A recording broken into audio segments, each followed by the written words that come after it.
Hello and welcome back to Remnant 2. Today we're actually starting the Forgotten Kingdom DLC, the second one, if you're keeping track. But before we jump into it, a little bit of kind of housekeeping here. Just quick overrun of the build as is. With the DLC, the shovel was added, so I'm running that, which seems like a strange choice, but the charge attack digs and can provide ammo. So, good for everybody who's using the... which ring is it?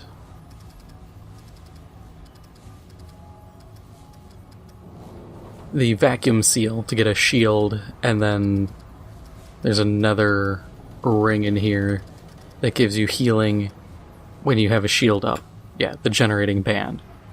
So you can use those in a combo. But we're not doing that, we're doing our normal summon build, bulwark, that whole deal. We're running Soulbinder, because if you haven't checked lately, this has been going for a while now, but the time-lapse got nerfed. It no longer is a perma-slow, so we've had to kind of work around that, running Soulbinder and Tremor, simply because within the traits, running Amplitude, because Amplitude got a big buff by taking both the AoE and Aura traits and merging them together. It's the same thing as the Traversal traits got moved into Swiftness. Still not really worth grabbing unless you're really into that kind of build, but as it stands, kind of what we ran before: max affliction, fortify for armor effectiveness, skill or archetypes giving us regrowth and triage, vigor, spirit, handling, blood bond, and rugged for summons, amplitude for our AoEs, and expertise for cooldowns. The rest of the build hasn't really changed. The only notable thing is all of the shards here are now mythic. To do that, what I did, and what you have to do, is you have to increase your archetype level, which means every single class or archetype is level 10, including the new one, the Invoker. As a quick, hey, here's what you should use this.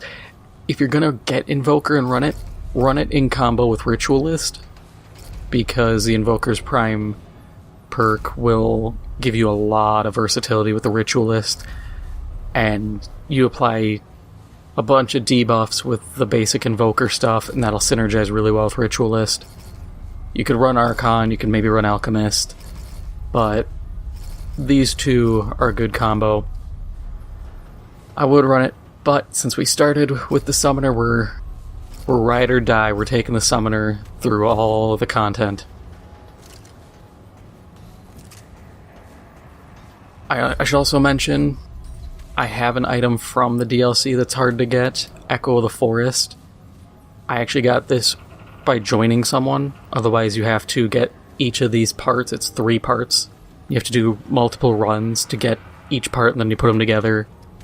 And we'll use that later on for some stuff. But there's that, and I've beaten a few bosses already, so I have their boss items. We'll go over them as we do the fights, because I haven't actually unlocked the weapons or the mods yet. I avoided unlocking them at the moment. The only thing that I did get that I can't really replicate is a mutator, and that was somewhere. Searing Wounds.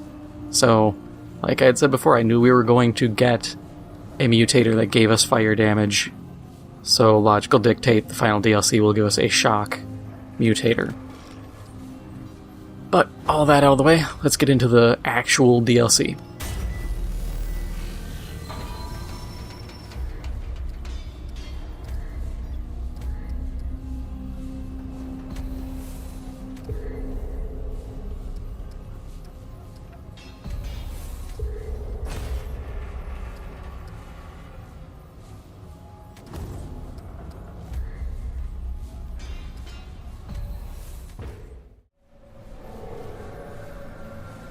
So, as you can tell, this area is going to be very, very purple. And yeah, you can probably already tell. We have reskins. I will admit that is one complaint I do have. This DLC has a fair amount of reskins in it. So, that's a bit of a bummer, but not a big deal.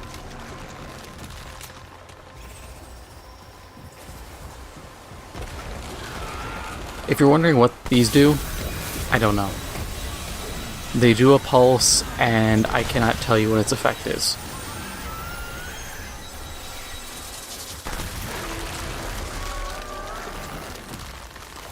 Also, between this DLC and last DLC, actually with the release of this one, they ended up nerfing Burden of the Divine, so now it's 15% damage dealt reduced, and self-healing is from 50% to allies to 30%. The devs said, quote, they want people to, I believe it was, be more dedicated to the role. Don't know what that means. I think it's stupid, because yes, you could run that in combination with, like, regrowth on any build and at least give your team 1 HP per second. But who cares? If that's such a big deal, I would say start introducing more bleed to reduce healing by 50%. Also, if you're just starting this DLC, do not have bleed equipped on anything. It is very ineffective in this area because a lot of enemies are stone. Acid does great to them. Bleed will do absolutely nothing. It's a bummer, I know, but I do appreciate making certain elements better or worse in areas. Now, before we go that way... Actually, no, we will clear this out, because we might as well get this area started.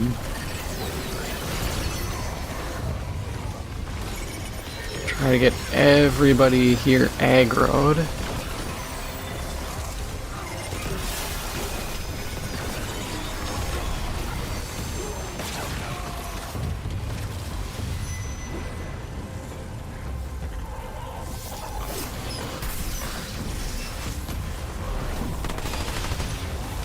A fun part of running this tremor ability, this tremor mod, is if you run detonation trigger, the pulses count as explosions, so you get to deal a lot of burning damage in a very large area and do pretty good AoE.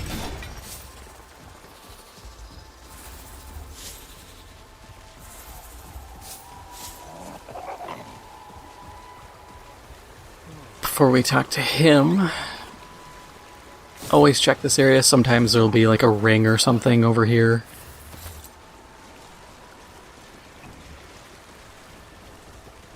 Get our checkpoint. We will return to this spot in a little bit, because this is actually how to progress through here, but we gotta talk to him, and there's a dungeon nearby. I always believed.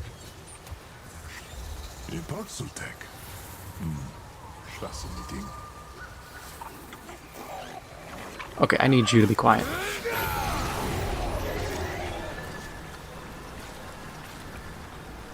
Is it trying to talk to me? Another fever dream, perhaps?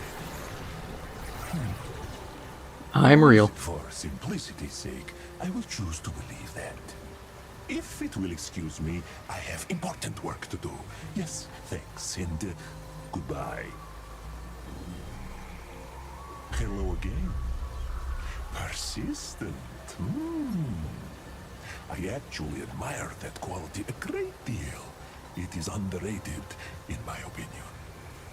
Well, fever dream or no, if the Paxotech is going to be hanging around, I suppose I should tell it my name.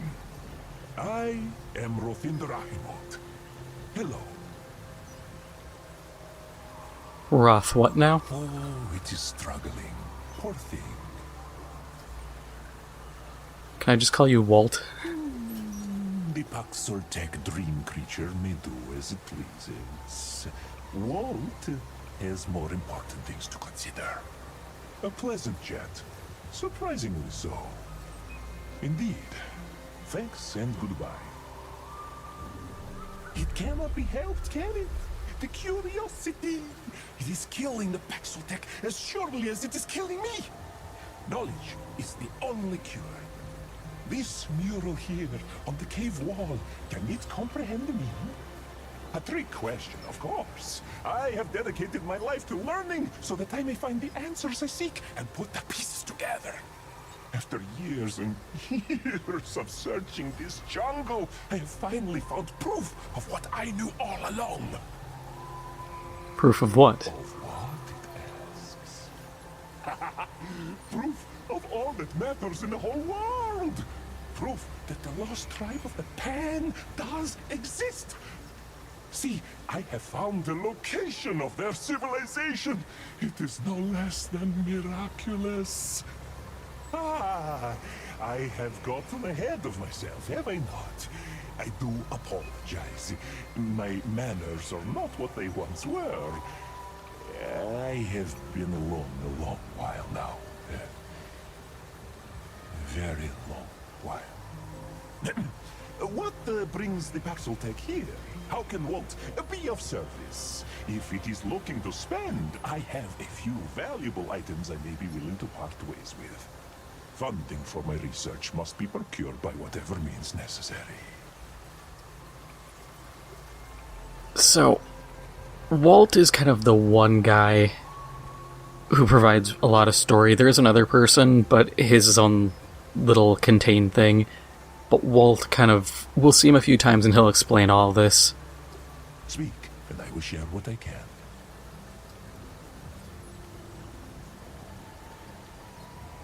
We can do what's the deal with the cave painting. I thought it would never ask. This ancient mural is a gift from the lost tribe of the Pan. My long sought-after proof of their existence. They were real, and they landed here, far removed from genus and her Thean fruit. Imagine the freedom, the adventure, the fear, yes, but also the exhilaration. They were not unlike myself. Adventurers to the core. If only I had descended from one of their lot instead. Ah, but no time for pointless musings. From this mural, paired with my own independent studies, we can deduce that their ships were separated from the rest. They were assumed killed by the ocean's fury, but in truth, they arrived here and edged out a living as best they could under Thalos's mighty leadership. Who's Thalos? King Thalos was the son of Colket and the Lost Tribe's leader. When they landed ashore, he led them into the underground tunnels and helped redefine their way of living to survive. It is a nasty jungle, as the Paxotech has no doubt noticed. But tragedy struck the tribe, as it does. What tragedy? My ancestors fell ill, beginning with brave Thalos, afflicted by the same disease that destroyed the ancient Pan society and forced them to abandon their homeland. I do not know what happened next. Not yet, but I will know soon enough. Mark my words, Paxotech. This is history in the making. If it is buying, stay a while. Otherwise, I must return to my research. It is as... Yeah, so... Walt has a few things for sale. Don't buy Burden of the Mesmer right now. There's a few ways you can get it, either steeply discounted or completely free. So, it's actually a good ring if you build for like a burden build. But right now we're at the 100 grand. Ravager's Bargain. It works really well. We'll pick it up. Because if you combine it with the other rings that are available, like Atonement Fold, dealing damage to yourself but increases critical chance. There is... So this will actually give you total of 10% crit chance, Blood Tinged Ring, 2 health regen within 25 meters of a bleeding entity, which is yourself. There's a few you could run realistically and do a pretty decent wombo combo.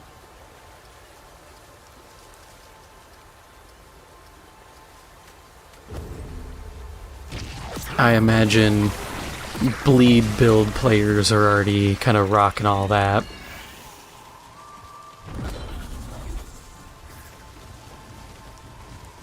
But we will actually go to our first little out-of-the-way place here.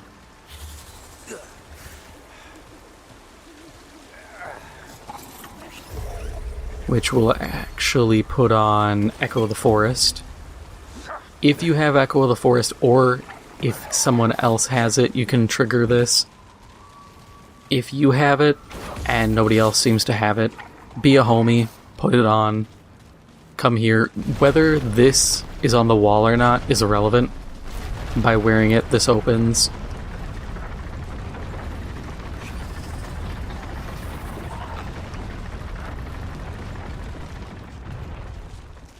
And this is how you get the Trinity crossbow. Which I already have completely maxed out. It seems to have a hidden effect, because when I use Creeping Mist, it will fire 3 like crossbow bolts without, like, this does not do damage, but it will fire 3 bolts. But I can use other abilities that are damaging and it doesn't seem to work, or damage imbuing, so I think it might have something to do with non-damaging mods it gets a free attack with. I have to do more testing, I'm not 100% certain, but it is pretty interesting. Also, if you have Echo of the Forest, it's really good. On Relic use, gain Gift of the Forest for 15 seconds. When Gift of the Forest expires, Relic effect is recast. So, Resonating Heart. On use, regenerate 57.5% max health over 5 seconds. You get that twice. Any heart. Some of these, like Paper Heart, you don't want to do, but a lot of these, like Shielded Heart, that's pretty solid. Getting what amounts to 35 seconds of a shield, or Ruined Heart, or really any of these. Crystal Heart might be a little bit of a bummer, just because you're getting that movement speed reduction again. But it's a solid item. But for the time being, we'll switch back, and we'll run this little dungeon here. There are a couple dungeons in this DLC. I want to say it's 1 or 2 that are old Yaesha locations, but the rest should be new. Okay, so this is a new one, Infested Abyss. We have a couple options on how we want to finish this one off.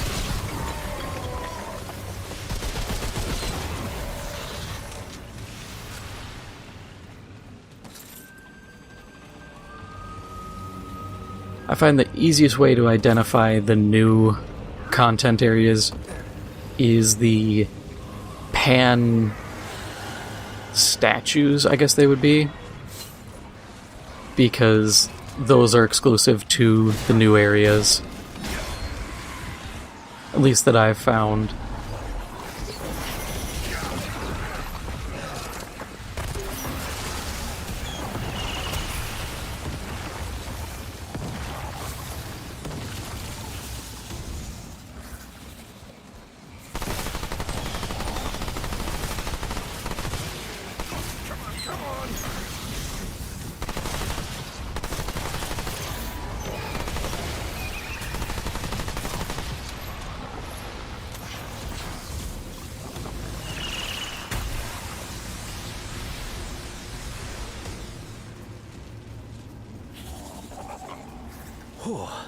it's over.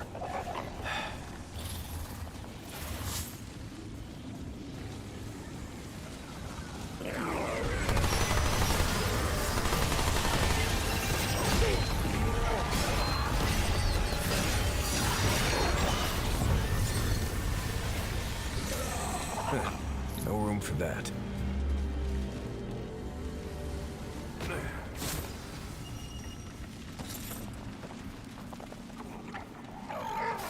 Also worth noting, I just kind of remembered that should be brought up, we didn't get an increase to maximum trait points. So if you're like me and you're hoping we get another 10 to work with, we didn't. Bit of a bummer, I know. I would have liked another 10 to put into something. I don't know what I'd probably put into. Maybe the Challenger trait, just so I can carry heavier armor.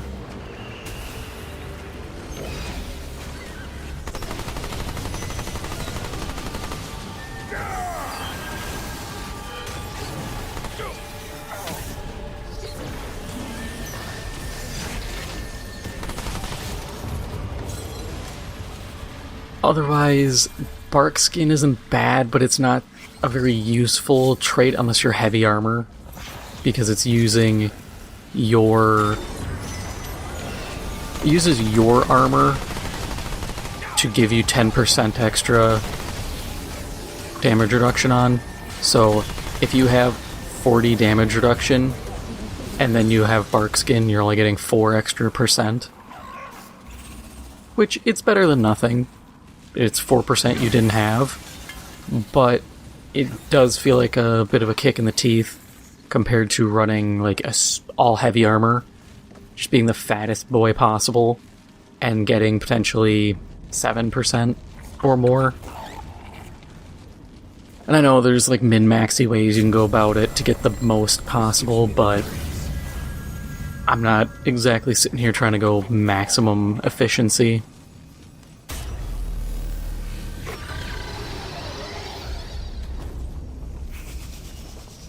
Also worth noting, this area have some degree of health regen. If you run regrowth, good. If you run the bleed ring and then the regen when near a bleeding target, that combo, good. Because this deals half an HP per second. Which isn't terrible. As you can see, we're just standing in it and regenning out of all of the damage because it's so minor. It's just... It's good to have that regen counter it, otherwise it does add up. You're being attacked during this whole area, and even chip damage adds up over time. And we need to shoot that. So what we'll do is we'll just go up here.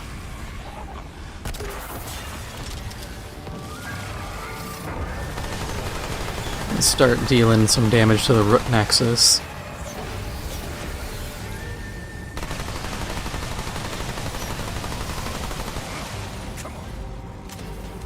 Use whatever means you have to do it. It is affected by a lot of stuff, so you can easily burn down the Nexus. Just keep in mind, this area does get tougher, both with more players and as we get further in.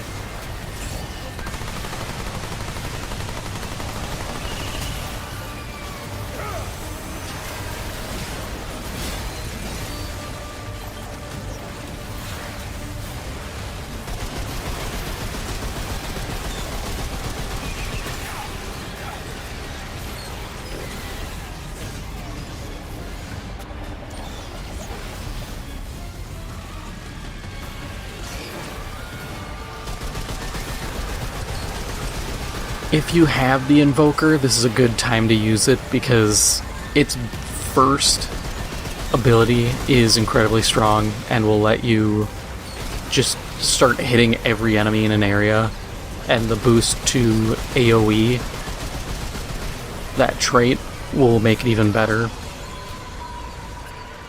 I can see it getting nerfed because it's so good, which sucks. I don't want it to be nerfed.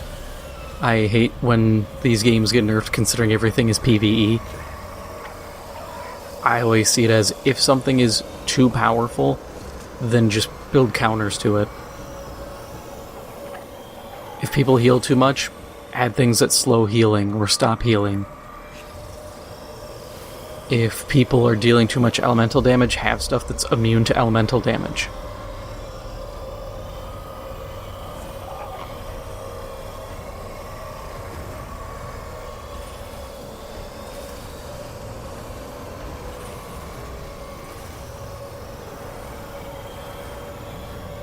There is a secret spot in this dungeon, I cannot remember it. What I can do quickly is show you what you get, which is this ring. Conjure circle. When the wearer's summon enters the battlefield, conjure a 7.5 meter summoning circle. Allies have their stagger level reduced by 1 and regenerate 5 gray health per second, last 10 seconds. Can only happen once every 10 seconds after expiring.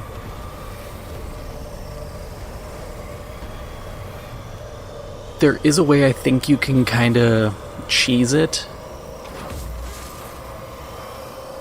There is, in the previous DLC, you can get a weapon mod that summons, you know, the knights that can inflict curse.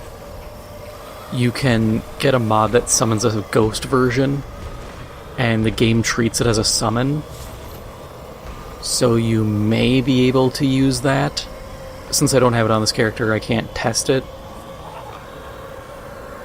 I spent a lot of time getting all the classes leveled. I didn't really have the time to sit down and try to get everything working right to get the mod. I'll get it eventually, but it might be something you can do, but the effects aren't that great, so I'm also not looking at it as some definitive you have to run this kind of thing. It's an effect where if you want to run it, you could, but that's very dependent on like a gray health build, and I don't know, I don't mess with some of the weirder types of builds this game has to offer. I think some of them get a little out of hand in what you have to manage. And at that point, it's just easier to go, you know, summoner or another fairly basic build that still carries its weight. This still isn't like a hunter gunslinger level build.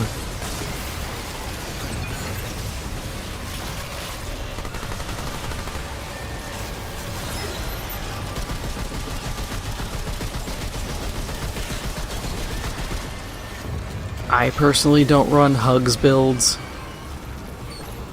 I'm not gonna sit here and trash talk people who do, you know, play how you wanna. It's a PvE game. How you play isn't going to affect me.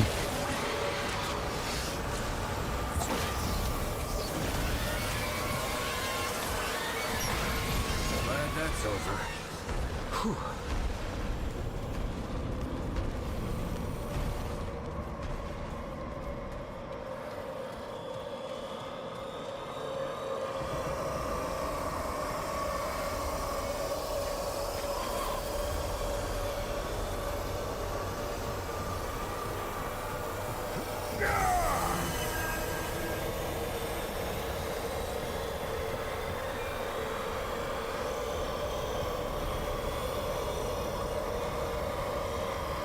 This just leads back to the beginning in case you die and have to reset. And it's also nice because I thought, yeah, so at least the damaging fog isn't active over here.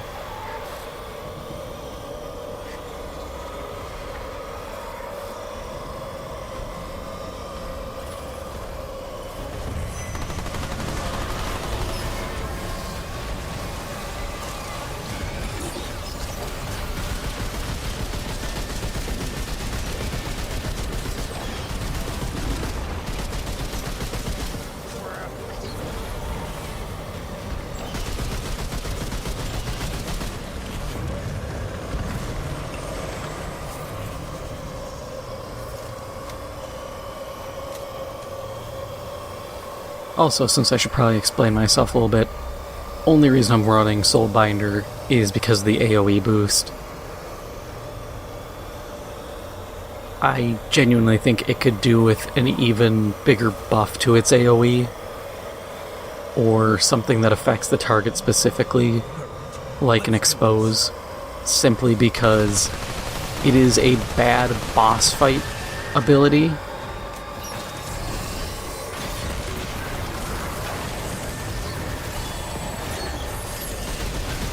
Its utility only comes into play when clearing hordes.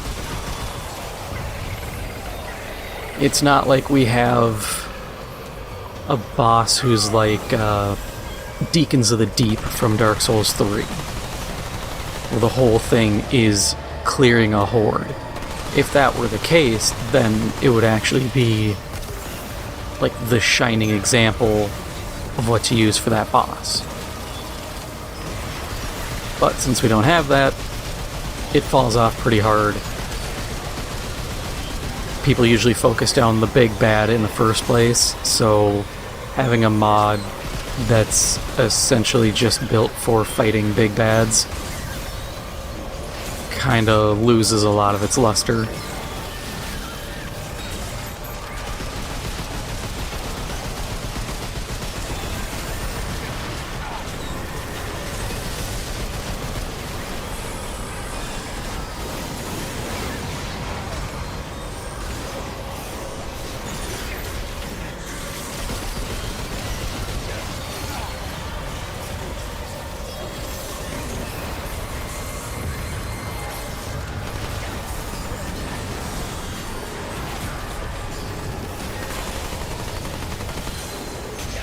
Also, all the spawns here, these are based on reaching certain percentages of the hive wall's health.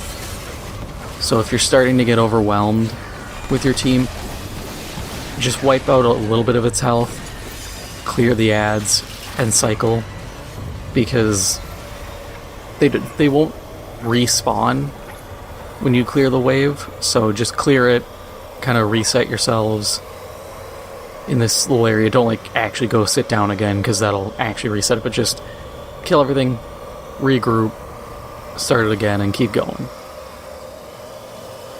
I've had a lot of groups actually die here, which kind of surprises me, but also doesn't. Here's a fun weapon. The Crystal Staff. This is a very interesting melee weapon, which I will say, put Tainted Blade on it, because what you do is your charge attack imbues it, and now you launch energy balls. You have, what is it? You have 10 seconds to make as many attacks and as many hits as possible, maximum 10, and then you activate the charge again, and it will have lightning strike all struck targets for however many stacks they have. If the game will let me here. And if you have Tainted Blade, you're now applying a shock debuff and a corroded debuff, which is a pretty cool combo.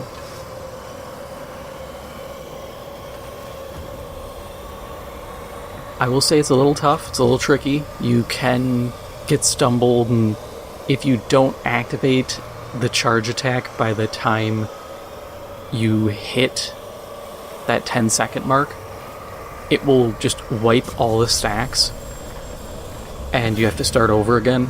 So when you have 2 seconds left on the timer, stop attacking, do your charge attack.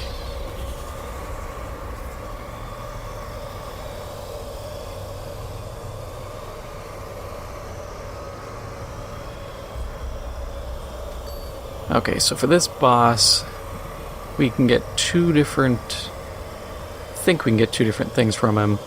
The first one is the Profane Soul Stone, and this is if we don't fight him. Increase summon damage by 30%, summon movement speed by 15, reduces damage reduction by 10% per active summon. It sucks. I think we can actually fix this up and make it better. I haven't figured that out at the present moment. Either way, it's just kind of eh.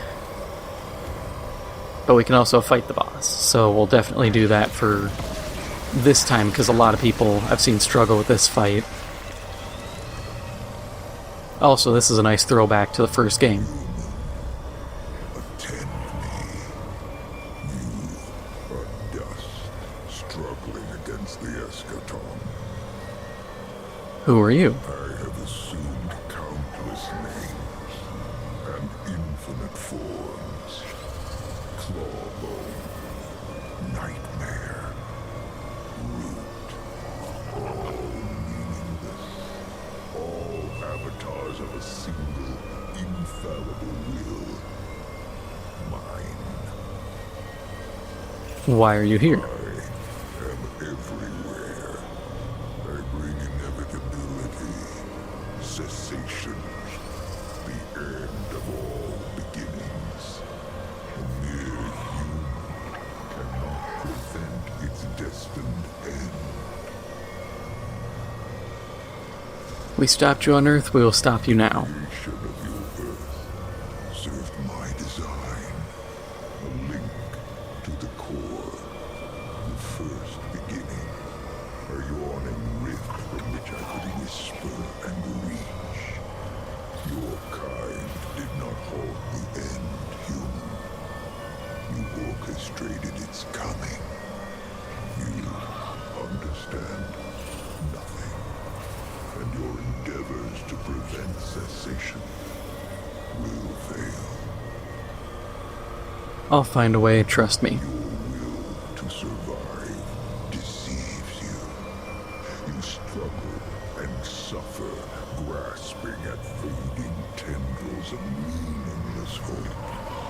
There is another way, to accept that which you know will come to pass. Become one with my will, human. Submit. Nah. Still, you would struggle against the inevitable. Then you will join the death throes of 1,000 worlds. I get they're trying to make him kind of like the grave mind. It's just, it's hard to make a character as cool as the grave mind, because it wasn't just like his voice that made him interesting. It was everything about him. Yeah, this seems like a very simple fight, but I've found a lot of people don't know how to fight these statues.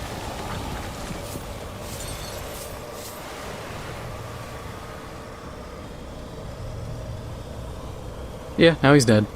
Yay, team. And then this just leads back. It's weird. The hidden spot, you have to drop off a ledge. I just can't remember the ledge. Too many ledges in this area for me to keep track of. Because this sadly means nothing. I thought it would mean something, but it doesn't.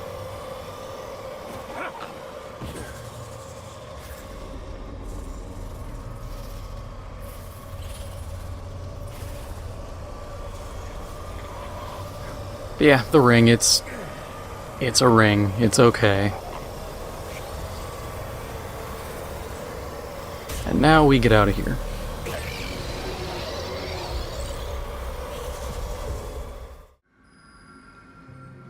And that is all for now.